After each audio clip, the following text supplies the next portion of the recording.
Assalamualaikum warahmatullahi wabarakatuh. Halo teman-teman, perkenalkan nama saya Sefani Kaputri, bisa dipanggil Fani. Nah, jadi di video kali ini kita akan mengundang alumni dari jurusan Bahasa Inggris Politeknik Negeri Padang. Nah, kali ini kita kedatangan alumni yang sangat luar biasa. Kenapa? Karena alumni yang satu ini nih sangat aktif di jurusan Bahasa Inggris maupun di Politeknik Negeri Padang, bahkan sampai sekarang ini ya. Oke, selamat pagi, Bang. Selamat pagi. Nah, sebelumnya boleh memperkenalkan diri terlebih dahulu, Bang? Oke. Baik, Assalamualaikum warahmatullahi wabarakatuh. Waalaikumsalam. Nama saya Lutfi Indreda. Saya adalah alumni jurusan Bahasa Inggris Politeknik Negeri Padang pada tahun 2012 sampai 2015. Nah, sebelumnya pertanyaan pertama nih, Bang. Kenapa sih memilih jurusan Bahasa Inggris sebagai kampus pilihan Abang pada saat itu? Sebenarnya kalau dibilang untuk memilih jurusan, awalnya sebenarnya iseng-iseng aja. Iseng ya, Bang? Iseng, karena kalau dibilang memang untuk pemilihan jurusan itu memang di pilihan pertama. Cuman awalnya iseng gitu. Ini bener nggak sih bisa lulus kalau misalnya apa kan? Karena melihat dari NEM waktu itu nggak terlalu tinggi amat gitu. Tapi karena modal nekat aja gitu kan, dan juga ingin coba-coba juga kan. Sebelumnya kalau dibilang bisa bahasa Inggris, jujur nggak terlalu bisa gitu, karena masih agak minim gitu. Banyak dari vocabulary, dari grammar, banyak yang kurang gitu. Jadi apa yang membuat Abang memutuskan akhirnya, kayaknya bahasa Inggrisnya cocok deh gitu? Gini, kalau dibilang cocoknya, mungkin karena ada beberapa mata kuliah. Sempat galau sih pas semester 1 itu, ini bisa nggak ya saya ngikutin gitu semester 1, semester 2. Kan itu kan di awal kan belajar grammar 1 sama grammar 2. Ya. Nah, cuman pas dipelajari lebih lanjut dan ada info mengenai jurusan bahasa Inggris ini terbagi dua konsentrasi, ada konsentrasi broadcast sama konsentrasi translation. Nah, akhirnya ya bisa dibilang karena ada dua konsentrasi tersebut dan mungkin fokusnya lebih ke broadcast waktu itu, saya mencoba untuk tetap bertahan sampai akhir di 2015 itu menyelesaikan studi dengan TA pembuatan profil jurusan bahasa Inggris. Oke, jadi karena ada broadcastingnya ya, Bang? Benar. Oke, for your information nih, untuk yang belum tahu, jadi di bahasa Inggris ini memiliki dua peminatan. Yang satu ada translation, yang satu ada broadcasting. Di mana di translation ini kita belajar bagaimana menjadi seorang penerjemah, menjadi interpreter, dan kalau misalnya di broadcasting ini kita belajar bagaimana membuat sebuah program, bagaimana how to be announcer, dan lain-lain. Nah, sebelumnya Abang tertarik dengan dunia broadcasting ini setelah masuk di jurusan bahasa Inggris, atau sebelum masuk di jurusan bahasa Inggris ini sudah memiliki passion tersendiri gitu? Kalau dibilang passion sebenarnya memang gimana ya? Dari awal itu, dari SMP sebenarnya udah memiliki passionnya itu ke TI gitu. Sebenarnya TI. Masih. Hanya saja pas demand kan, karena apa ya, yang bisa diterima di jurusan TI itu di awal kan, ini selain swasta ya, untuk negeri itu kan jurusan IPS, banyak kan jurusan IPS. Nah, tapi waktu itu saya nggak tahu pas di tahun 2012 itu pun yang terakhir, angkatan terakhir yang masih diterima di jurusan TI Politeknik waktu itu. Tapi saya nggak tahu itu MI itu bisa untuk anak IPS waktu itu. Nah, agak sedikit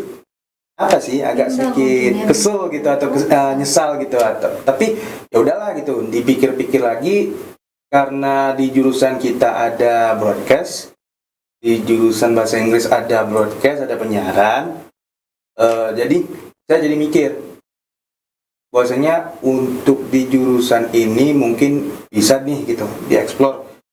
Nah, tahu kan kalau untuk di dunia broadcast ada juga sedikit-sedikit nyinggung ke TI gitu. Iya. Jadi gitu. Makanya lanjutin terus, gas terus sampai akhir gitu. setelah lulus dari jurusan bahasa Inggris ini apa sih yang abang lakukan? Apakah langsung mencari pekerjaan ataupun mungkin langsung mendapatkan pekerjaan atau bagaimana ya Bang? Awalnya dulu kan pas mungkin menyinggung magang sedikit. Dulu itu pernah sempat magang di salah satu radio swasta di Padang gitu kan. Nah, jadi saat itu memang pernah ingin direkrut gitu. Cuman ada beberapa hal yang mungkin menjadi miss gitu. Jadi belum dapatlah rezeki di situ. Nah, setelah itu saat pengurusan TA, lantas nggak apa ya, bisa dibilang nggak terlalu mulus lah jalan di awal-awal itu. Jadi pas awal-awal lulus itu di Desember, tanggal 5 Desember 2015, itu nggak langsung serta-merta dapat kerja, nggak. Jadi istilahnya bisa dibilang hampir 1 tahun nganggur. Pencarian kerja itu di bulan ke-6, di bulan Juli. Di bulan Juni itu baru dapat kerja bukan dapat kerja, nyari kerja ke Jakarta. Mencoba ngeplay kerja di beberapa stasiun TV di Jakarta yang waktu itu ada pembukaan untuk Kompas atau Trans TV atau Trans 7 dan beberapa media lainnya gitu. Nah, setelah itu sampai pada akhirnya nggak ada panggilan di akhir tahun 2016 atau masih pertengahan 2016 itu. Nah, pertengahan 2016 ada panggilan dari SCTV sama Antara. Tapi jaraknya itu 1 minggu setelah dipanggil SCTV. Jadi di bulan Juli, kalau nggak salah Juli, itu dipanggil sama pihak SCTV editor. Hanya saja masih belum beruntung untuk bagian posisi editor waktu itu, editor news.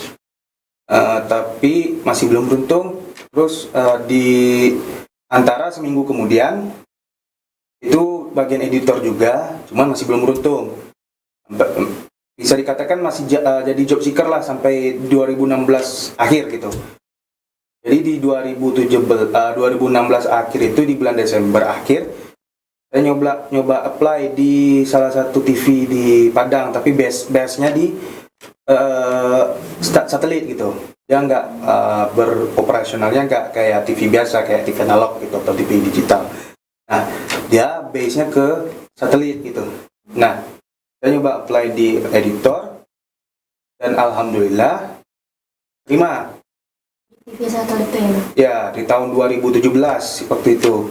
2017 awal 2017 di bulan Januari itu mulai start kerja sampai ada suatu hal ya biasa lah mungkin kalau untuk perusahaan TV mungkin nggak apa ya, mungkin udah nggak batinnya lah gitu di dunia media waktu saat itu gitu.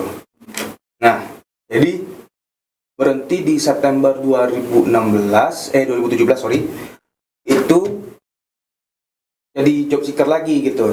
Jadi job seeker lagi sampai Desember, akhirnya dipanggil jadi karyawan di Telkom. Cuman posisinya sosi. Saat itu penerimaan saat itu masih freelance, masih belum kontrak gitu.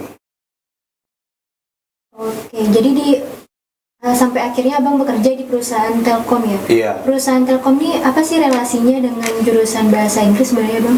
Apa ya, beberapa hal yang bisa diserap dari bahasa Inggris itu kayak contoh pemrogramannya kan kebanyakan kayak tiket gangguannya, tiket data pelanggannya, dan sistemnya pun itu masih menggunakan bahasa Inggris gitu. Jadi masih positifnya di situ aja sih. Bersyukur pernah mengenyam status pendidikan di bahasa Inggris itu karena ada pengetahuan base dari bahasa gitu. Pada mahasiswa di jurusan bahasa Inggris yang akan lulus, mau yang lagi belajar ataupun calon mahasiswa di jurusan bahasa Inggris, apa sih bang yang mau abang sampaikan kepada mereka gitu bang? Jadi gini, untuk adik-adik yang masih kuliah, baik dari tingkat 1 sampai tingkat 3 yang masih aktif di jurusan bahasa Inggris, banyak hal yang mungkin ada beberapa yang misalnya yang kita memiliki keterbatasan itu wajar. Akan tetapi coba lagi dieksplor lebih jauh bagaimana potensi kita, bagaimana kita menjadi pribadi yang lebih baik itu. Maksudnya kita bisa mengembangkan skill, bukan hanya terpatok di apa ya? Bisa kita kan kuliahnya kita kan berbahasa Inggris gitu ya. Nah, akan tetapi kita itu harus upgrade lagi skill kita itu, jangan hanya fokus di bahasa Inggris itu aja. Karena mungkin adik-adik merasakan juga apa yang saya rasain sekarang gitu. Maksudnya yang saya rasakan dulu gitu sama sekarang juga. Artinya ada yang backgroundnya dari elektro, ada backgroundnya dari akuntansi, ada backgroundnya yang dari TKJ, malah ada yang saya dengar. Jadi masuk ke jurusan bahasa Inggris, sebenarnya kan itu poin plus juga bagi adik-adik, bahwasanya adik-adik semua apa ya, memiliki background yang berbeda-beda gitu. Bukan basicnya dari satu background, kayak apa ya, buat cuma taunya bahasa Inggris gitu. Ya udah stop. No, you don't select that because you are the English student have any chance to learn anything gitu. learn anything. Jadi artinya kalian bisa nge-explore apapun yang kalian mau, kalian suka, dan this is the best choice for you. Jadi belajarlah hal-hal lain dan skill-skill lain, banyak banget ya platformnya Bang. Bisa jadi dari YouTube. Kalau misalnya Bang sendiri bagaimana Bang mempelajari skill-skill yang di luar bahasa Inggris gitu? Pasar itu kan memang karena memang dari SMP gitu ya, memang dari SMP memang lebih pakemnya itu ke TI, dan sekarang pun alhamdulillah bisa bisa melanjutkan studi kembali, tapi dengan jurusan yang berbeda sekarang. Jujur saja dengan jurusan berbeda di salah satu universitas di Jakarta, tapi kuliahnya daring gitu, satu sistem informasi.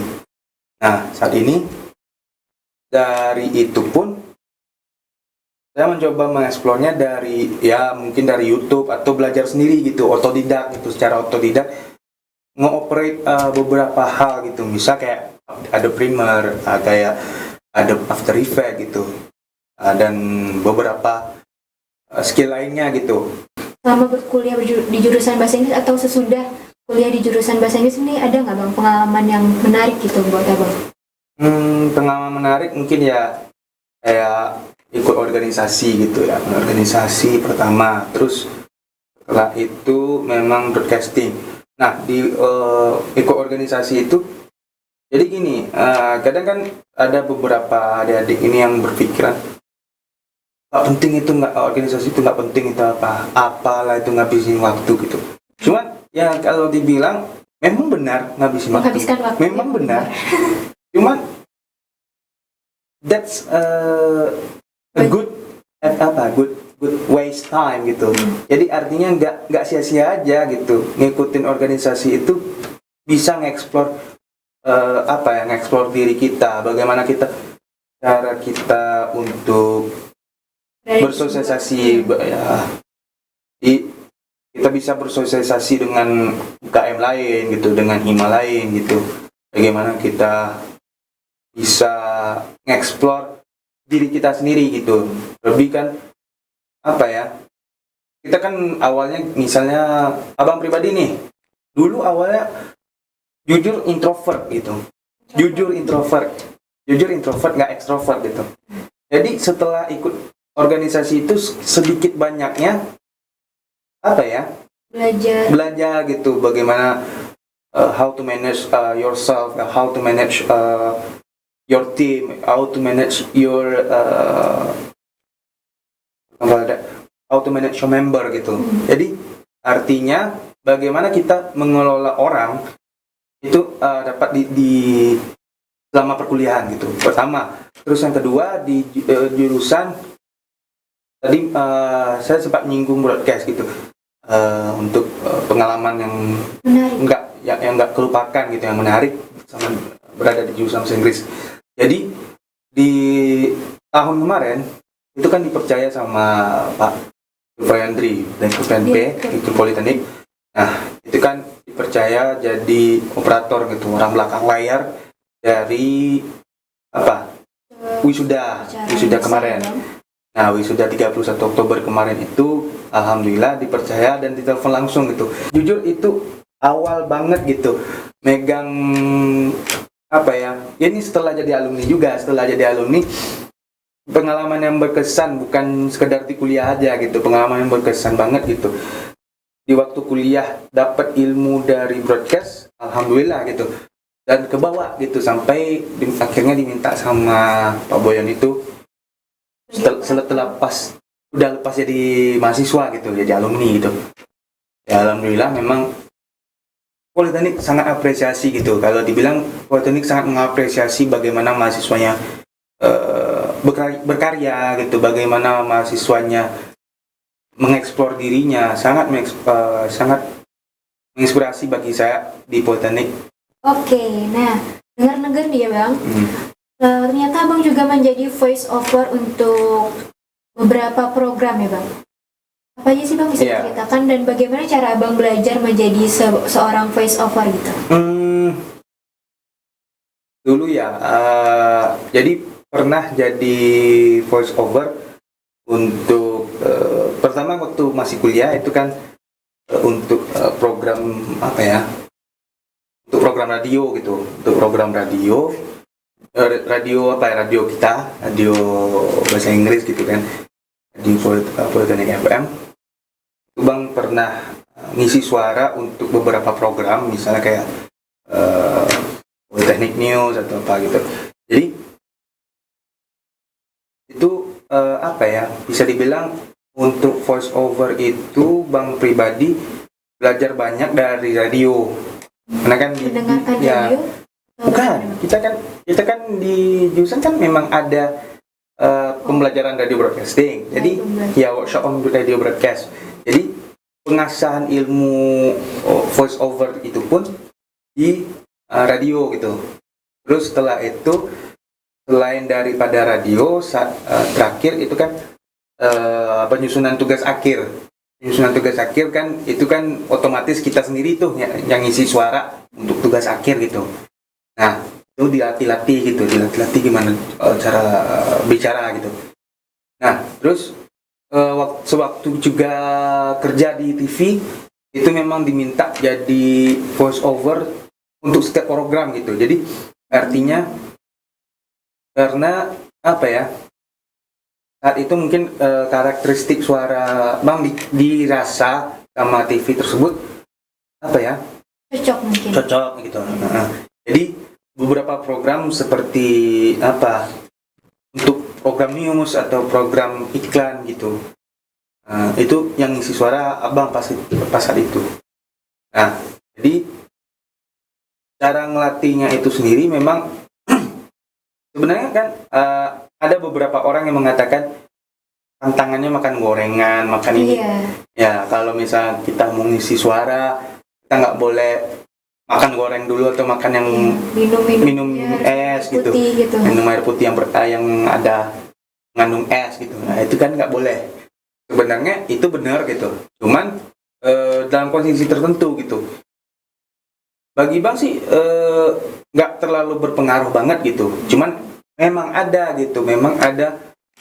kayak gimana ya, kayak artikulasi kita nggak jelas gitu. Kalau memang misalnya mau makan gorengan, nanti misalnya mau makan yang intinya berminyak-minyak, terus minum air es, kacau artikulasi. Gitu aja sih sebenarnya kalau misalnya di voiceover itu trik kita memang benar gorengan tapi nggak selalu gitu. Ya boleh dicoba dong Bang suara voice overnya. Suara apa? Selamat datang di jurusan bahasa Inggris, coba Bang dengan Selamat suara datang di jurusan bahasa Inggris Politeknik Negeri Padang. Oke. Nah banyak banget nih ya cerita yang sudah dibagikan kepada kita nih dari Bang Lutfi. Nah banyak banget yang bisa kita ambil. Salah satunya adalah cobalah belajar hal-hal lain, skill di luar jurusan kita, mana tahu kita mendapatkan sebuah kesempatan untuk mengasah skill kita nantinya ya Bang. Terima kasih ya Bang sudah datang ke Alumni Talk kali ini. Semoga apa yang disampaikan bermanfaat untuk mahasiswa jurusan bahasa Inggris, baik untuk calon mahasiswa di jurusan bahasa Inggris. Oke, teman-teman, sekian dari video kali ini. Jangan lupa untuk subscribe, like and comment this video, dan jangan lupa untuk follow sosial media kita, dan juga bisa mungkin follow sosial media Bang Lutfi. Apa Bang Lutfi media sosialnya? Lutfi 94 LUTHFG 94. Mungkin ada mungkin tertulis di bawah gitu. Kalau editornya nggak mager ya. Oke. Kalau editornya nggak apa ya. Nggak mager. Okay, thank you for watching. Thank you for your attention. See you next week. Bye bye. Yeah.